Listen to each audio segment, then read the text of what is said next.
photographers. Guys.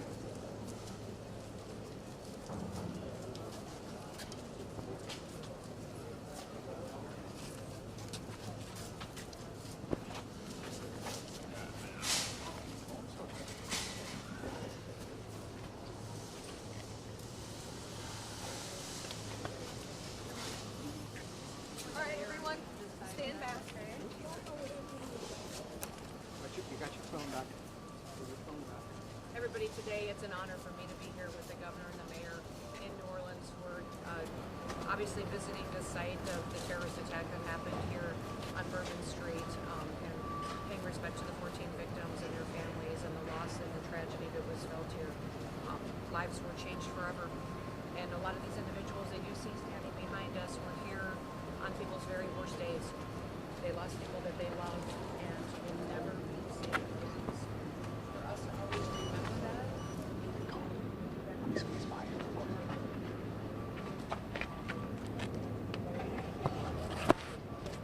Celebrate and to enjoy life, because that's what America is about, but also to keep them safe while they do that. So we clearly are preparing for another big event to come to this city, and appreciate the leadership of these individuals that have been extremely proactive in reaching out to me as the new Secretary of Homeland Security.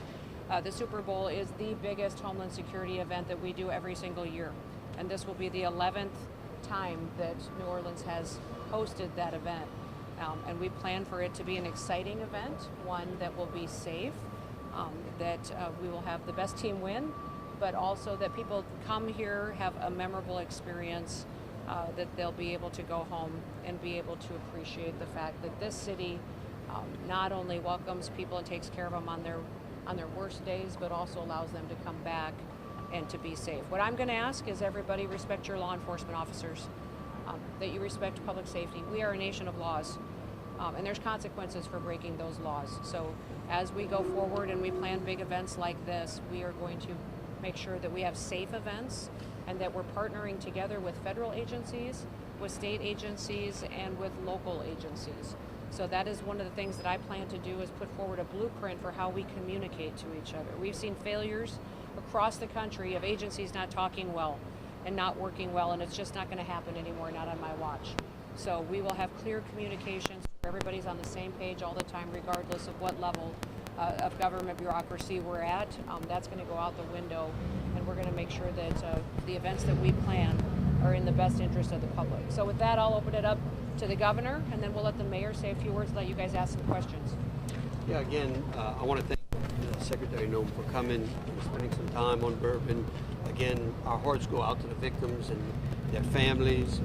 We have been working diligently to make sure that those that were injured in this accident, this tragedy, to be cared for, as the families as well. I think having Secretary Noem here speaks volumes for the administration's position on public safety and securing Americans no matter where they are. We want to thank her and the Homeland Security Fund, all of our federal partners, for the engagement that we've had since that time. I don't know that people realize that since this tragedy occurred, we went from an investigation to a recovery, to taking care of victims' families, and then putting on an event being the Sugar Bowl. And then here we are many weeks later having to put on, as Secretary Noem said, the biggest sporting event in the history of the world. So it's going to be a great and safe one, and we look forward to working with them. We can't thank her enough for taking the time out of a very busy schedule to come here and visit the city. That's great. No, and having the Secretary here, not only paying respect to the victims and their families, but also looking at how we have worked together to make sure that we're hardening our targets, that we have a unified command. The communication has been stellar. Thank you so much. Thank you, Governor. But also, as I shared with you earlier, when you said a Tier 1 rating, even for Mardi Gras, and how you are committed to making sure New Orleans has that long term, you get it. Yeah. So we appreciate you. So with Tier 1, you get incredible resources and partnerships for this city for those events that just aren't available at all with a lower rating. So to get that, and my advocacy for that is going to be 100% all in to make sure that you have that and that you have the tools that you need. Nobody wants to go through an event where you think you could have done more. That's right. And I think there's one more thing that I would say is to the public, which is kind of what Kristi was talking to earlier. The public has a responsibility in helping us keep them safe as well. And so we have a saying that says, if you see something, say something. And so as you go about any type of event, where you're here in New Orleans or just around any major event, if you see something that is suspicious, go and talk to law enforcement, let them know what you see. That type of preventive, that type of questioning can prevent a tragedy. Absolutely, and even speaking to that, Governor, it's the first observers program that we were able to implement in the city. Over 600 employees within hospitality have received that training, federal training. Just again, another way of being proactive, engaging our public, engaging our hospitality industry, who are on the front lines as well. And so again, we're doing everything necessary, but it's that spirit of partnership that's going to get us through. So we have Eric here, who is our Tier 1 coordinator. You're going to want to visit with him later on as to what that means and what all he is facilitating, but he will be the connection point to make sure that we are being efficient in how we deliver response. We also have the chief here with us.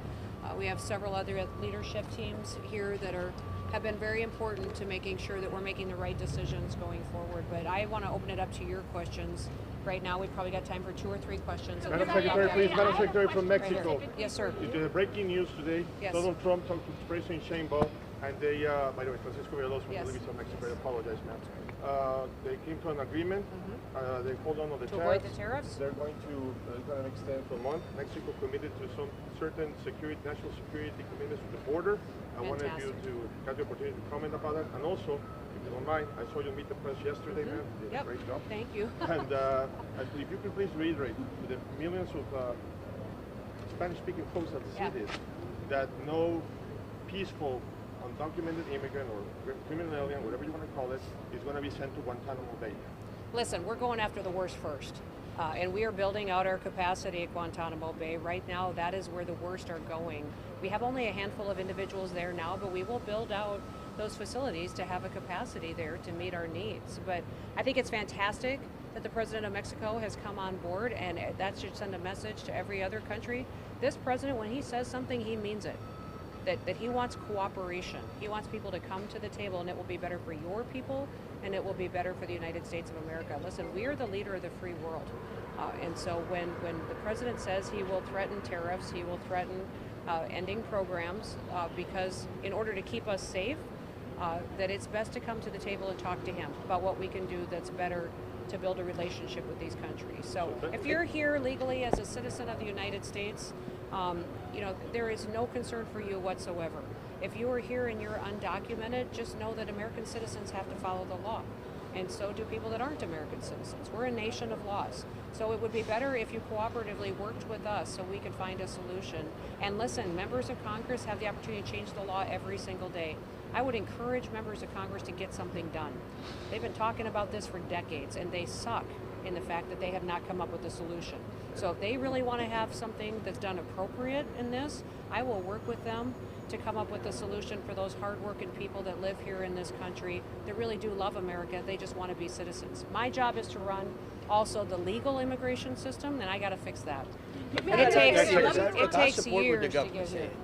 Look, I think it's important that we send a message to those that come into the country legally and then wreak havoc, spew acts of violence.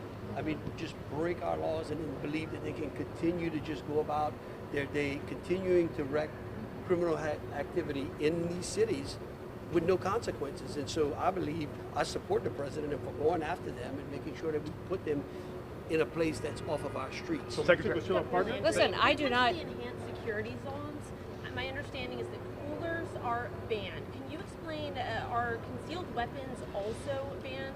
Well, look, here's what we know.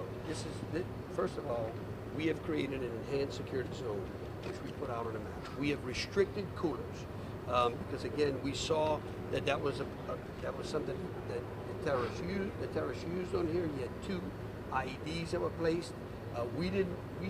It helps us if we take away those types of devices that they're using